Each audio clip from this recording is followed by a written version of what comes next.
然后拉柄是双边拉柄，忘记是哪个厂家出的，因为原厂的它的拉柄其实很讲出来。对很烂。里面内购的部分我是改枫叶的精密管以及 hub 皮都改掉啊。为什么我会去改？因为原厂它的弹道末端其实讲真的就讲出来。讲出来。有点差啦。因为讲真的原厂它的扳机其实讲出来。不好用啊。原厂的活塞其实讲真的，讲出来。懂的都懂啦。新农场企业、翔腾企业高价收购你的纸。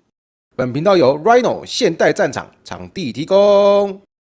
美发多暴击 ，BD 暴击 BB 弹啊，好想破千赞啊！ Hello， 大家好，我是 KC。那我们今天来到5瓦格的秀出你的枪，那我们就话不多说，我们就开始吧。那首先这一把，第一把是怪怪他们出的 L1N4，然后 Gen 2版本。那时候刚进入生存圈，看到这把枪，我觉得还不错，那我就买下去了。那我就先从前面开始讲好了。防火帽的部分，我是使用那个铝的。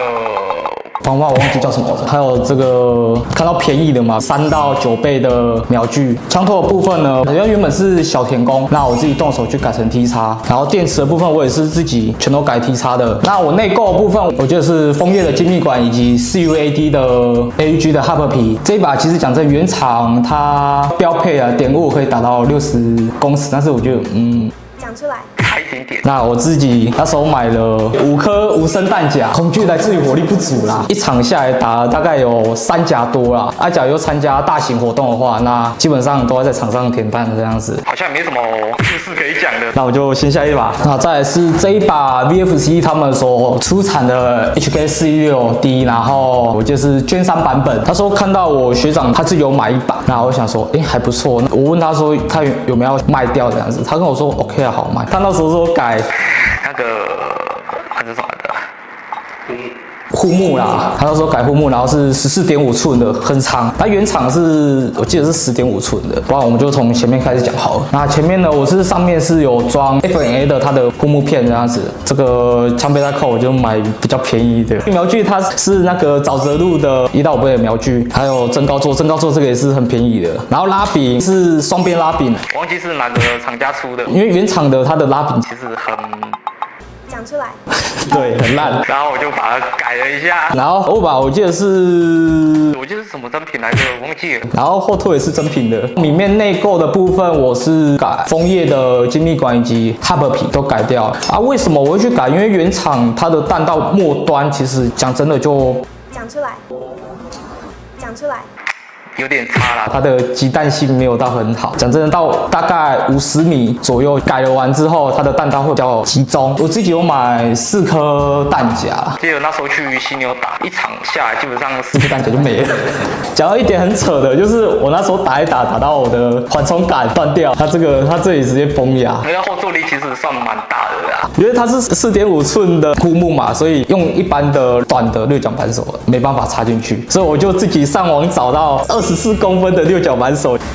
插进去刚刚好可以转，不会卡到防火帽。那时候买到哇，真的可以。假如有卡到的话，我防火帽再把它裁掉，拿在归零就好了。那时候买这一把的原因呢，我就觉得帅就完事了。瞄具也是帅就完事了，而且我那时候是有看到瞄具上面有那个水平仪，那时候归零我觉得还蛮好用的。增高座，因为那时候我比较喜欢就是说瞄具比较高一点的地方，因为像我是有戴抗噪耳机，没有增高的话，抗噪耳机会卡到，而且又不好瞄准。前面握把部分我看到说，这个握把有点像是快垂直握把，又感觉就是斜的握把，这不是真品的，这是仿的。然后它这个我讲一下这个缺点好了，就是它很多 N-Lock 的那个配件没办法直上，因为我自己还有用什么第3人称视角的摄影机，所以我随便找了一个鱼骨片，因为它的缝隙讲真就很 OK， 我就把它收上去了。我看到这个，因为我们那时候拆上下分解的时候，它会伤害到护木的底部，所以我就把它装上去，减少下枪身与护木碰撞的那个痕迹，这样子。弹夹呢，我自己都习惯用快把，底部像是丁字裤啦，然后我上面还有用那个像止滑的那橡皮筋啊，因为现在是橡皮筋这样子，我觉得还蛮帅的，我就买了。那么多，买了就买那么多了，手拿不了了。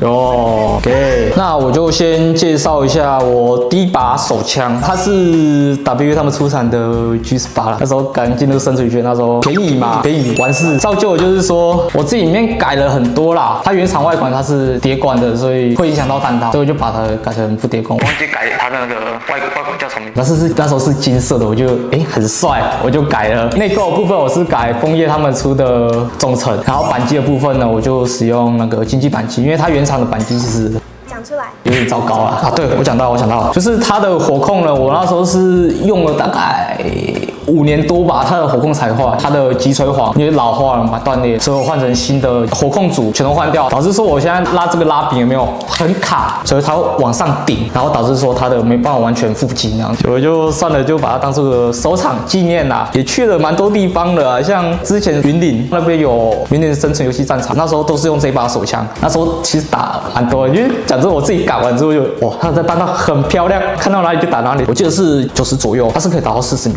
超级准。那我弹夹呢？弹夹我自己有5颗短弹夹，然后1颗50发的长弹夹，有1颗是 H&M Army 他们出的弹夹，然后我也是恐惧来是有火力不足，我都是压.25或.28 BB， 我都专门在撒弹。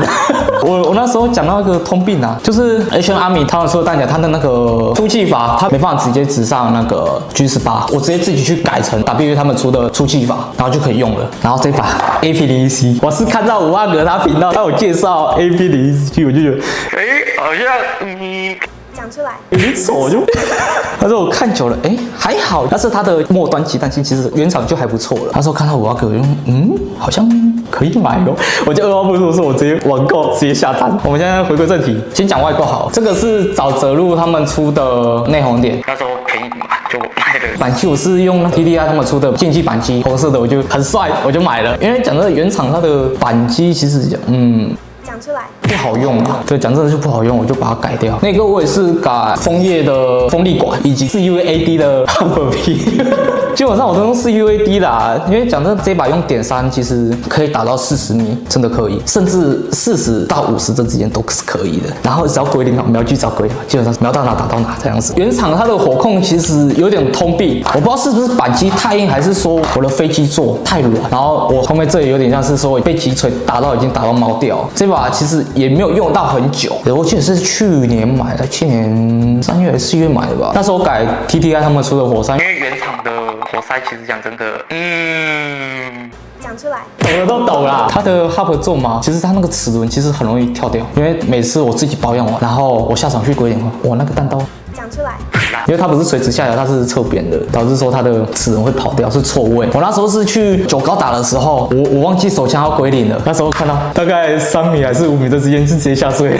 我那时候还有打得到的，我就觉得我是蛮厉害的，我是把枪口直接往上翘，去用抛物线去打的。然后它这一把它是可以通用 WE 的弹夹，或者说还蛮顺的，因为我那时候就是原厂弹夹跟 WE 他们弹夹，我去实测过，这2个那个后座都差不多，因为都是就是塑胶枪，塑胶枪就是它的后座也没有到很大。CDN 他们出的快把枪套，哇，很爽，不管是 AP0C 都可以直上。然后中指，我们这中指卡榫压下去拔出来就可以了。然后G18。还是可以通用的，而且很紧。然后我那时候是用579枪套，但是自从我装了内后点之后，579就又发飙了。CDN 他们出的，其实讲真的还不错啦。那时候我自己又去另外买那个什么转接板，就刚刚好可以锁上去。那时候因为为了要赶快下场打嘛，有没有？就随便找一家，就刚刚好可以用，我就 OK， 哇，舒服的嘞。